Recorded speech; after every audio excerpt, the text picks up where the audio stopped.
Let me tell you a little bit about the more abstract, again, and the more, towards the political decision layer. I mean, what are the large-scale effects that we are seeing with free software?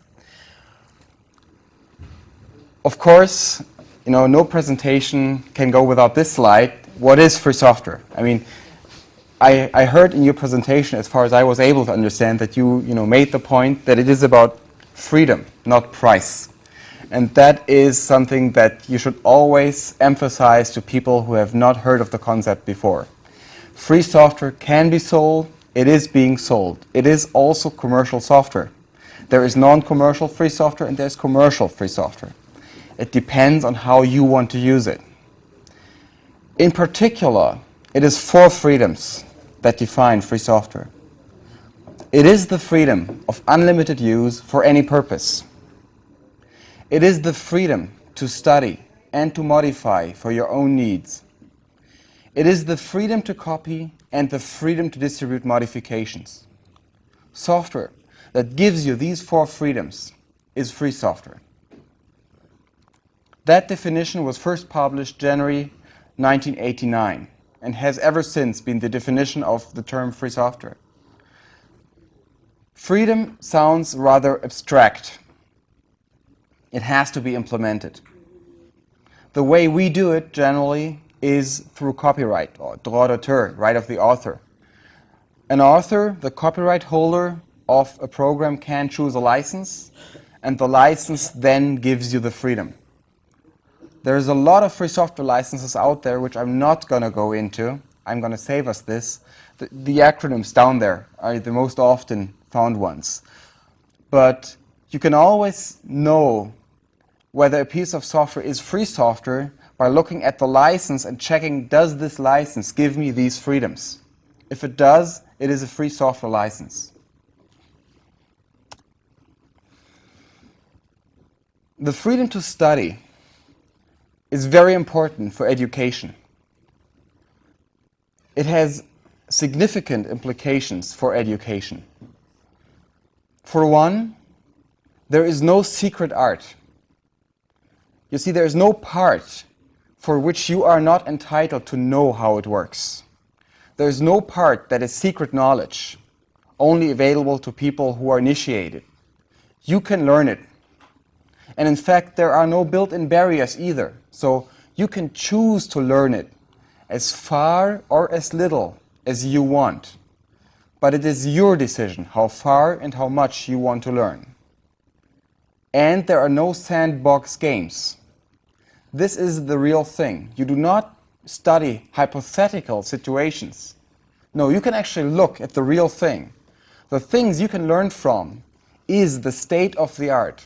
It is what is the best that we can do today.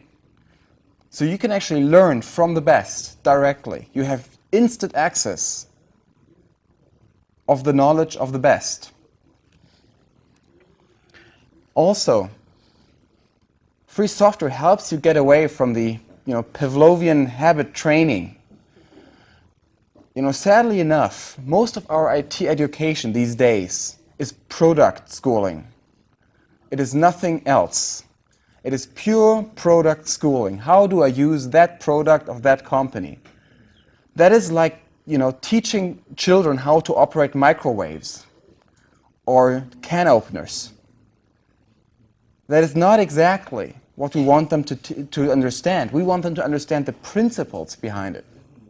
So free software allows you to shift the paradigm from teaching products to learning principles. And no privileges for the rich. I know that several proprietary software companies say, oh, it's no problem, we're going to outfit your schools, we're going to, give you all the licenses. That is not a problem. Now, they're forgetting about one thing.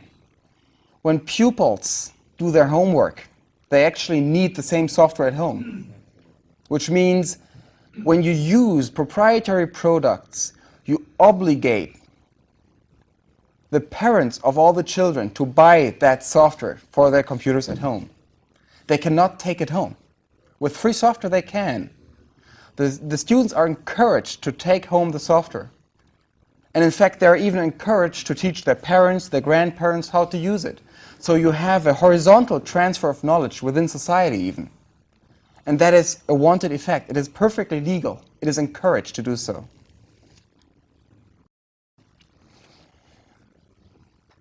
It also has significant impact on science, which is how we reach knowledge. We all know that the scientific method depends upon the free exchange of knowledge and thoughts. What is often not so well understood is that it depends upon falsification and expansion. You see, in science we work the way that we have a theory that we try to show that it's true. We validate it, in scientific speak. Once it has been validated once, just once, we assume that it is true. We can validate it an infinite amount of times. It never becomes more true than true.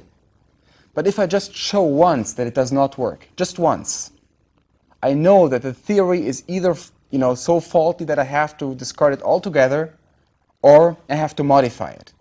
So a single falsification can undo an unlimited amount of verifications. Falsification allows us to get rid of theories that are not true. Now, when we have software as part of our scientific experiment, and that is increasingly the case these days, and that is not, doing an experiment, typing it into, proprietary word processor and printing it out. That does not affect the scientific content. What I'm talking about is having the software as part of the experiment. Anyone who has ever dealt with computers, anyone who ever programmed, knows that the algorithm does not tell you everything you have to know about a program. The implementation becomes part of the result. You have to know whether the effect that you are seeing is part of the implementation or part of the algorithm. If you cannot tell, you have no idea what is happening in there. So what proprietary software in science actually gives you is a little black box with a button and a light and a post-it note. And on the post-it note it says, oh, if you push this little button, then experiment X happens. And if that was successful, the light goes on. So I push the button and the light comes on, and now I'm a scientist. I don't think so. You see, what proprietary software does in science is it takes away the ability to falsify, because I cannot tell whether that box has been hardwired or not. I have no way of telling. So the obvious conclusion from this is that in fact proprietary software as an approach is incompatible with the scientific method. We break the scientific principle if we base our knowledge on proprietary software. Free software, on the other hand, does allow us to control the algorithms, to control their implementation and their operation. It does allow us to port scientific software to other platforms, which is incredibly important, because science is not only what we know today, it is also how we got there. It is understanding the thoughts of the generations before us. If the experiment depends upon a certain piece of proprietary platform, and that depends itself on a certain piece of hardware, how big is the chance that you could find just that combination in 100 years? We take away the ability to follow our thoughts if we base science on proprietary software. So it does help us to archive and preserve the knowledge of humankind. There are significant social aspects that free software carries within itself. Access to software determines so many things for us. The average US citizen on an average day allegedly communicates 250 times, interacts 250 times a day with software. Anyone, children, seniors, people in Iowa Anyone. So 250 interactions, and most of them actually unconscious. This is where I always hope for mobile phones to ring, because people think a mobile phone is a phone. It's not. It is a computer. It is a little computer, you know, a little bucket of chips with software that turns it into a phone. Access to software nowadays increasingly determines about our ability to communicate, to study, and to work. If I need a certain piece of software to talk to you, then whoever controls my access to that piece of software controls my ability to talk to you. If I can only get a certain piece of knowledge through software, then whoever controls my access to that piece of software controls my access to that knowledge. And if I need a certain piece of software to do my job, then whoever controls my ability to get to that software controls my ability to do the job. What we have to understand as a society, collectively, is that software is the cultural technique of the digital age. It is not the first. We have discovered many cultural techniques, you know, reading, writing, math, agriculture. There's a lot of them. But we have to understand that software is the cultural technique of the digital age. And whenever humankind discovers a cultural technique, I want each and every one of you to ask one question. Who controls it? Who determines who has access to the cultural technique? Who is entitled to decide who can participate in society? Who has that kind of power? Who should have it? Well, the answer that free software gives is that each and every one of us, independent from, you know, wealth, color of hair, color of skin, eyesight, toenails, I don't know what, each and every one of us has the same right, the same freedom to participate.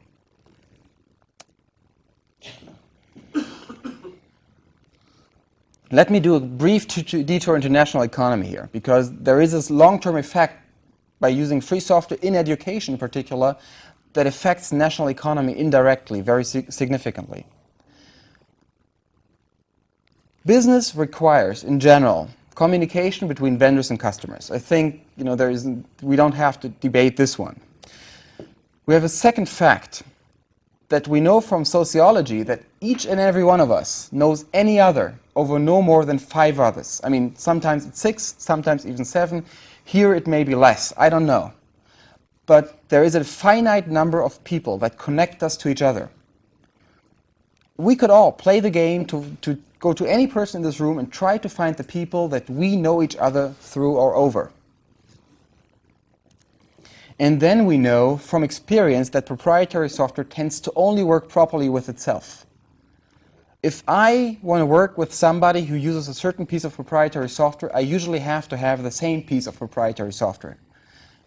Very often even the same version. Anyone who has ever upgraded from one proprietary word processor's version to another knows that very often the files will not get read properly. It's a hassle. And even that hassle is often enough to make the cooperation difficult to impossible. Now, theoretically, open standards provide a way out of this. But that is misleading, because, you see, so far, in the last 30 years, never, ever has any proprietary software vendor resisted the temptation to improve an open standard in a way that you could migrate to that implementation, to that vendor's product, but not away from it anymore. Never have we seen such a case. That effect is in fact so common that it has its own term. There is a term, vendor lock-in, that was coined for that kind of behavior. It is so common. What happens if we add these 3? Let's add them up. We immediately realize that the proprietary software system has a monopolizing tendency. There is a system inherent tendency in the system to build a monopoly. So it's actually, I'm not saying, you know, Microsoft is evil. In fact, I think Microsoft was the natural consequence of the system. We had to have something like it. And they do not limit themselves to software because they proliferate into the hardware domain. You see, this bundling of one piece of hardware comes with one piece of software, and one piece of software only runs on that hardware. It's a deliberate effect. That is why people refer to it as the Wintel monopoly. But that is the natural result of the system. If it were not those companies, it would be someone else. We just exchange the name of whoever rules us if we just destroy the company without changing the system. And this does not only affect the software and hardware companies of a country. No, I mean, this is from Germany, a Fraunhofer ISST study. More than 50% of all German industry and more than 80% of all the exports, and Germany is an export nation, depend on ICT. Information communication technologies actually are a fundament. They are a business enabler, as they are called in business speech. And that business enabler with free software is independent and equally available for all. Free software has networking effects that encourage local vendors and services. You see, you can have local people solve the problem of the people in that country. It encourages local industry and economy. You can actually have the knowledge in the country and transfer it between the citizens of a country. And there's one very good example where this is put in practice. India is a very interesting country. It has a lot of people, it has a high illiteracy rate, lots of social problems, and very little money. So they are, you would think, in a very bad situation.